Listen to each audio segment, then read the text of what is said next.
Hey guys, welcome back. Drip and Farm for Poverty. I'm your host, Drip Coach, and let's jump right into it. So today we got a update from good old Gaslighting Ray. So I was combing through the Animal Farm Telegram, and full disclaimer, today is the 15th. I'm recording this video, but I will be posting it on the 22nd, so it'll be a week out. So maybe by the time you see this, we will have an update on the Piggy Bank. But yeah, this is specifically about the Piggy Bank because ironically, I just done a video on the Piggy Bank, and then coming in here, seeing this information. I guess it's supposed to be about black hole. Sorry, correct name, black hole. But a lot of people were asking about the Piggy Bank, so I want to show you some information in here because it's interesting, right? So let's go all the way back to the top, because there was a couple of things we want to cover in here. Some other community members, so shouts out to them for doing their due diligence and asking questions and doing it in a way that doesn't get you banned, or maybe they don't ban as much anymore. I don't remember, but there was a couple of messages that popped out at me that I want to start off with because it sets the tone for what to discuss. We're gonna come back to this. Rainer, Drip Addict, he has some good questions, and we're gonna take a look at those wallets. It's been a while, and this is yeah, this is the moon math I used to do. So it's very easy to get suckered into this. And this is how you end up with a bunch of sheeple. So people, and I did this, there's nothing wrong with it, but it's like, if you're familiar with businesses and doing projections, it's called a TAM, total allocated market, or total, I think it's, yeah, total allocated market. So it's basically like, you look at, say, something like fitness. You're like, oh, the whole fitness industry is a $1 billion market, and there's 100,000 people in my 10-mile radius that are in my avatar demographic. So if I can just get 1% of that, and then that's how you run your numbers. But that's not how shit works. But it's great to get caught up in that because it gives you some hopium and hype, and then that's where these false narratives come from. So yeah, they may be correct dollar values, but they're not realistic. I've learned my lessons.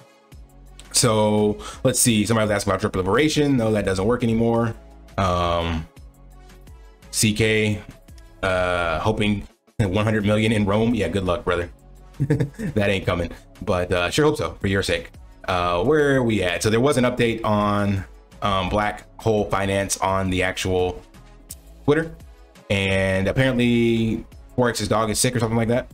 But maybe again by now you guys might have the updates on that. Maybe we have a launch date by the time you see this. But yeah, we won't start here. So this one, here we go.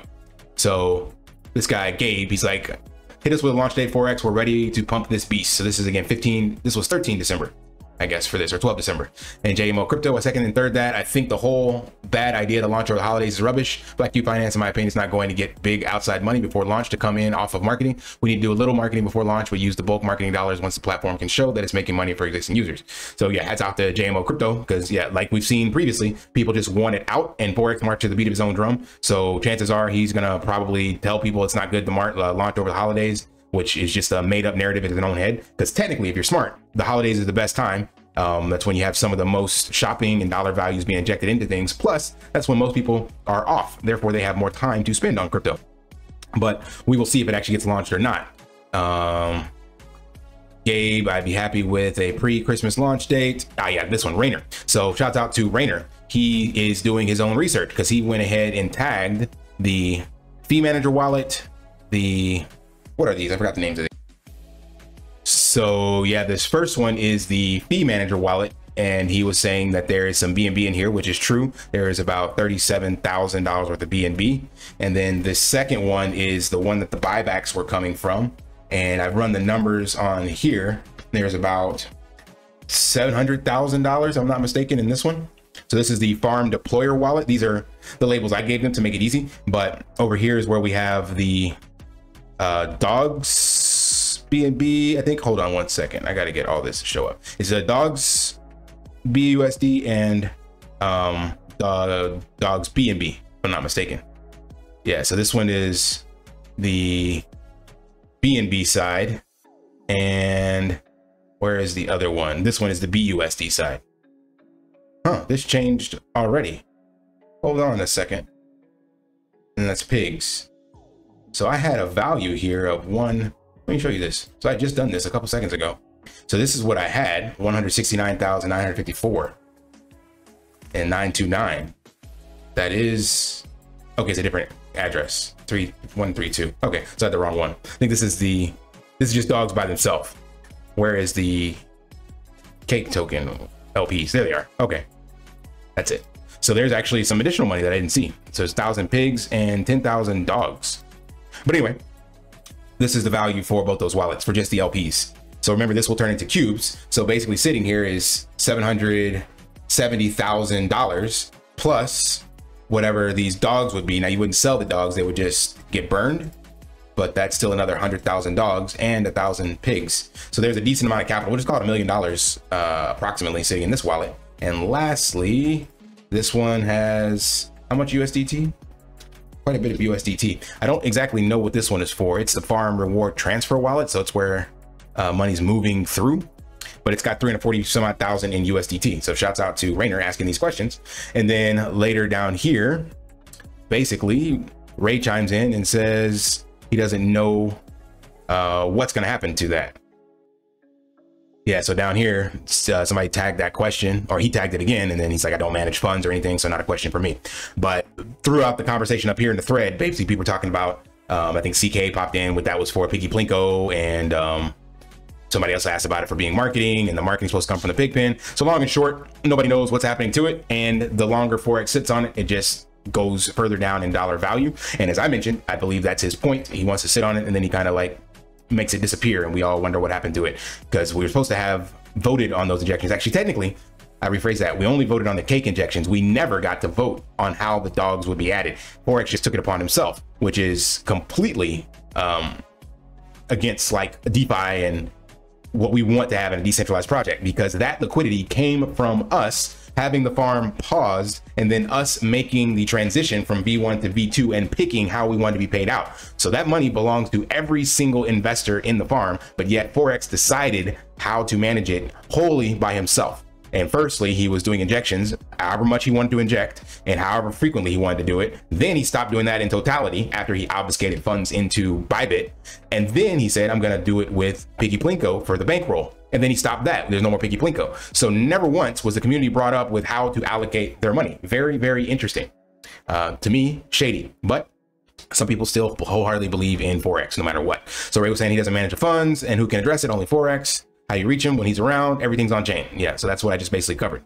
And we get into the Piggy Bank, I think. Let's see, Ray, we need to do a whole migration. Any idea how he's doing? Any improvement on dog wise? So that was about his dog. Oh yeah, this is more gaslighting. So he gives some updates in the DAO weekly. So again, if you want to be in the know on your investment, you have to spend more money to get whatever breadcrumbs of information and updates in the DAO.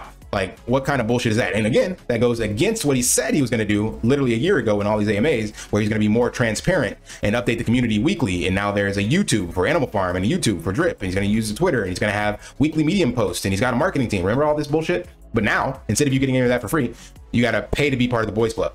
So if you want to find out what's going on with your investment and where things are going, just join the DAO. That continues to be the narrative from Ray. Let's see, this would be nice deposits towards a round table. But again, we should be able to vote on where that goes. I would say that you go to Drip, because anybody that purchased dogs back in the day purchased it from Drip funds. Animal Farm didn't do shit for anybody, except for a few people that shilled it and wrecked their community for it, of course.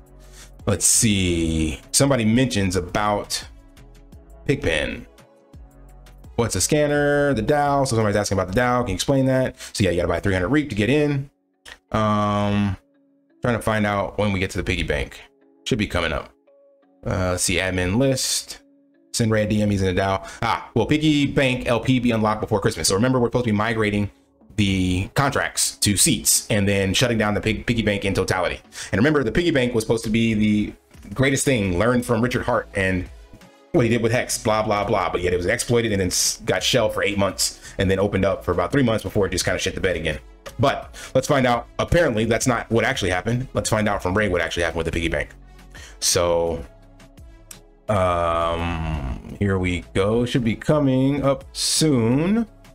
Yeah, somebody was talking about the Piggy Bank and its promotion and that it wasn't promoted. And somebody makes a statement. Here we go. JMO Crypto again. I quickly realized the math done on the bonus of the Piggy Bank on any stake over, let's say 3 months, with the majority of the bonus being paid out in the last 25%. Your entire bonus payout is set when you place a stake. The inflation is so bad that by the time you get to the end of your 1 year stake, your daily bonus payout on even $1,000 stake is like 0.0001 cent a day. Math was wrong from the get-go, but when I brought it up, just asking for someone higher up to look at it, I was kicked from all chats. It's in the past now. Let's just move on. So this is 100% factual. The math was shitty and the inflation was not sustainable. And it was not a sustainable model. We can see that now because no one that locked up their capital for basically a year or longer. Remember, there was 1 year. I mean, you could do it by weeks. So you can go anywhere between one week all the way to 3 years by weekly increments and guarantee anyone that locked up for a year or longer is wrecked. And the bulk of the people that made bank were the ones that didn't lock up. But let's hear from Ray, apparently, what happened, because that's not true, I guess. Rock Ape, so happy I staked everything for 3 years. Math wasn't wrong. Yes, it was. It was a high risk reward game. What you guys have to understand is that DeFi evolves fast, but our products last very long with our massive engaged community. Products last long because Forex locks up the liquidity and drips it out. If it wasn't locked up, then people would have just pulled all their liquidity and ran to a more sustainable project. So just because it's paying out dividends at a slow clip, like if you put $1,000 into a contract and it pays you out $1 a day, well, that's going to last you 1,000 days. That's almost 3 years. Big whoopty freaking do. That's not true and transparent. So this is how, again, the gaslighting, you know, so he spins a different web to kind of like, hey, look over here. With that being said, it had product market fit for that time period. 8 figures went into it at the top. Time for evolution of our ecosystem with Black Cube. Again, all the money that went into it only came out to a handful of a few people, mainly the ones that didn't lock up their stakes and those that had insanely high referral rewards. Forex building systems where everyone wins. That's complete and utter bullshit, excluding bad moves on your own part. So locking up would have been a bad move. And Forex was beating the drum on how if you lock it up and then compound, and how at the last 25% of the stake, 75% of it is paid out. Well, no, everybody that did that, and I still got stakes now that are like a year and some change left, and there's nothing. Just like this one guy says in here, my 20K is now worth 70 bucks. Don't know what this was about. So time lock was a bad move. I put in 4K and I got 129 back. And here's Ray. I time locked and made mad gains. Bullshit, I don't believe it. I'll have to go, well, I can't find his videos. There's no proof of that now. But yeah, if you time lock for a week or less than 3 months, then yeah, you probably did make mad gains. But anyone that tried to listen to what Forex was saying and actually time lock longer due to the multiple, you got wrecked. When you play a game, you got to play to win. And when it's GameFi, not only do you got to play to win, but you have to manage your position versus others. You said you were waiting to be king of the Piggy Bank, then you would do a promotion. Changed my mind, became king of the garden for a bit. Didn't have time to manage Piggy Bank at the time. Got to be committed to maintaining it or else others will beat you. I promoted Piggy Bank with ads before. So supposedly Ray made his bank because he was paying for promos on other websites and paid ads like this, DApp search websites.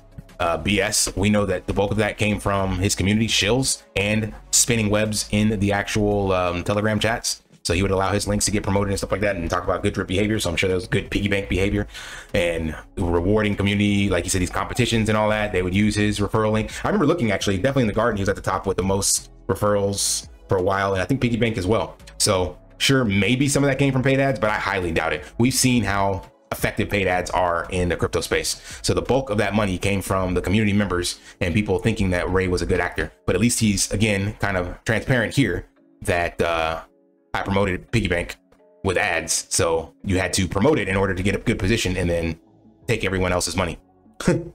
So at least we get that kind of transparency. You know, it's not the same as other products that have been promoted. We, the Piggy Bank holders, pay for pigs in the pig pen. Not sure Piggy Bank game is a complete product. No, it was a horrible product and it wasn't complete because the math was horrible. We were migrating new tokens, so time to move forward. So this is new narrative now. When anybody asks about what happened, it's like, oh, yeah, you got to evolve with the ecosystem. So of course, if you made a shit ton of money, that would be a nice way to spin that narrative. And all others that are wrecked, it's just like, yep, shut up in color.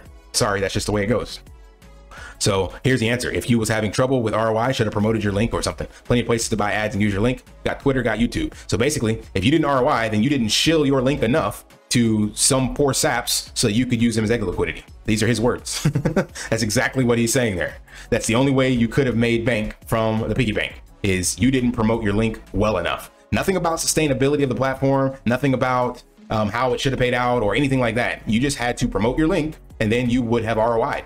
So if that's the case, that is literally a Ponzi. So at least, again, we got transparency that Ray ROI, like he said, he made bank because he was okay with shilling this Ponzi. So again, we got more transparency and honesty from him. And that's why you won't see this stuff in videos anymore, but captured right here in the Animal Farm Telegram.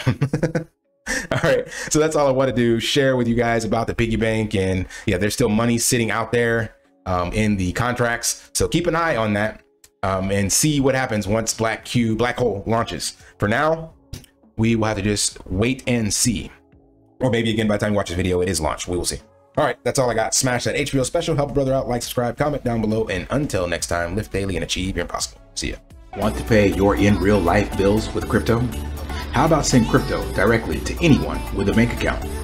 SPRITZ Finance is a decentralized solution to be your own bank and connect your crypto earnings to real world bills and payments.